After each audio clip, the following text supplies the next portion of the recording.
네, 안녕하세요. 이유일입니다. 지도로 보는 역사가 만들다 보니까 제법 많아집니다. 오늘은 실크로드 제 세 번째 편입니다.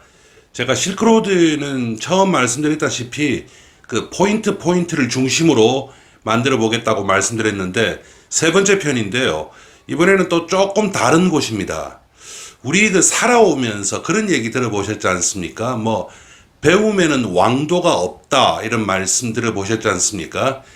예, 그 왕도 얘기가 아마도 그 지금 얘기하는 것이 유클리드 기하학을 만든 유클리드 때 만들어진 것으로 아는데 그것과는 조금 다르지만 페르시아에도 왕도가 있었습니다. 그리고 그 왕도는 당연히 실크로드로 사용되었습니다. 그리고 또 하나 우리가 알아야 될 것이 실크로드를 통한 그 교역이 꼭 고대에만 있었던 것은 아니죠.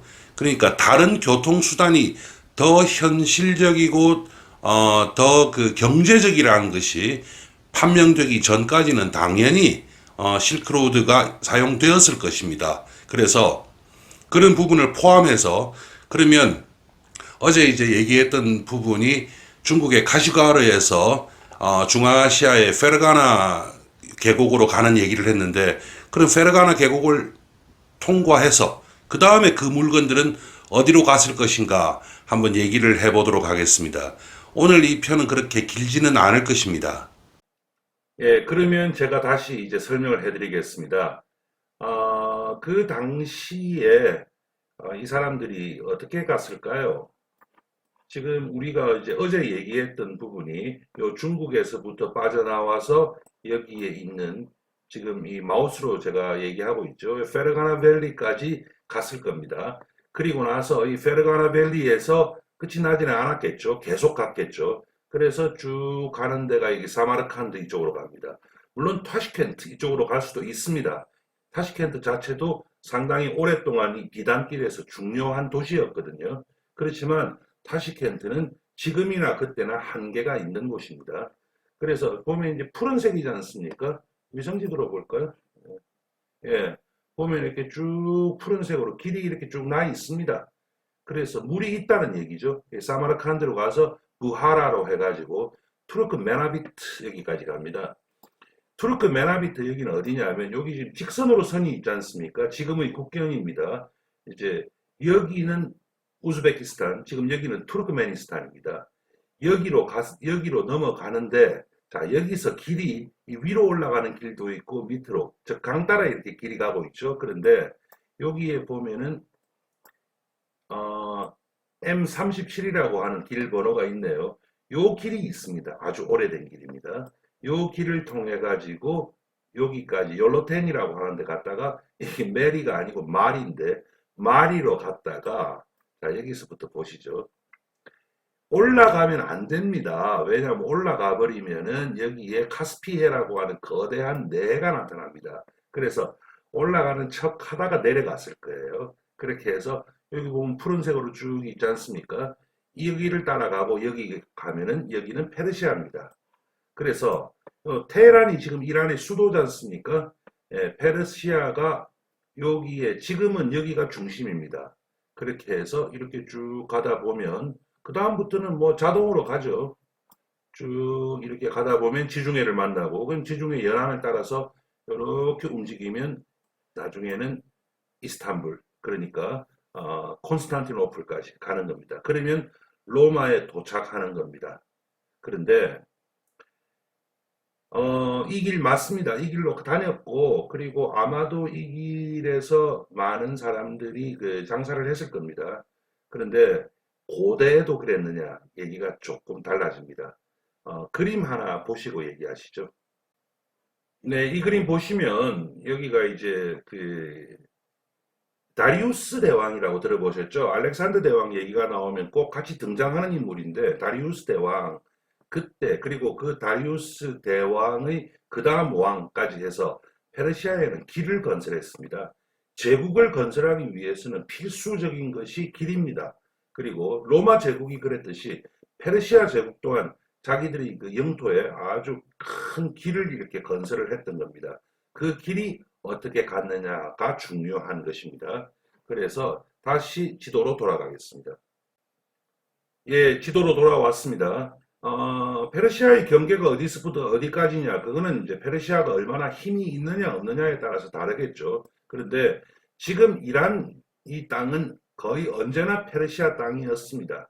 그래서 이란에서 지금 아까 말씀드렸다시피 여기 테헤란 여기가 지금 이제 이란의 수도인데요. 이란에서 원래부터가 그러면 여기가 중심이었느냐? 그렇지는 않았던 것입니다. 그래서 고대 이게 지금 벌써 기원전 5세기의 얘기예요. 그러니까 중국은 춘추 전국 시대 때 얘기입니다. 여기에 보면 시라즈라고 하는 요 도시는 오래된 도시가 아니에요. 시라즈라고 하는 도시가 나오고 요 시라즈 위에 보면 저도 정확하게 어떻게 읽는지는 모릅니다만 이게 아랍어죠.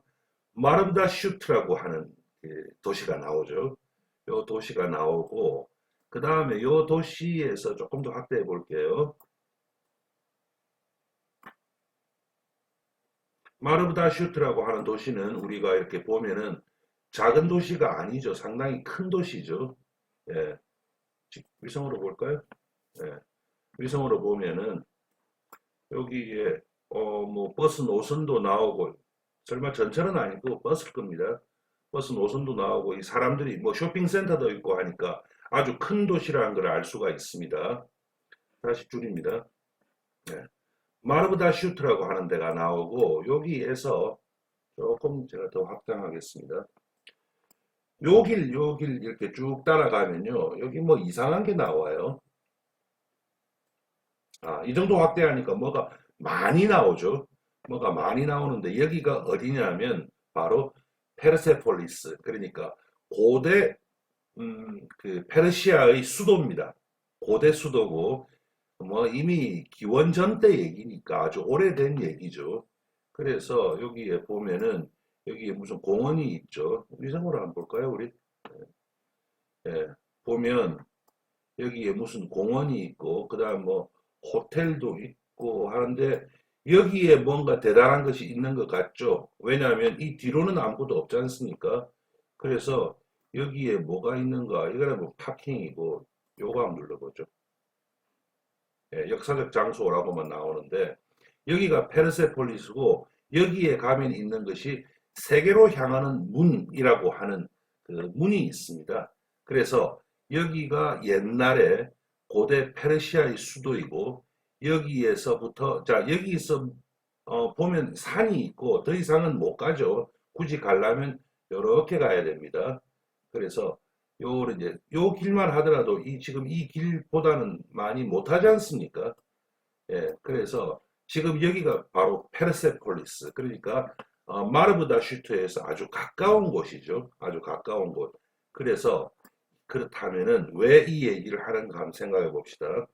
다시 지도를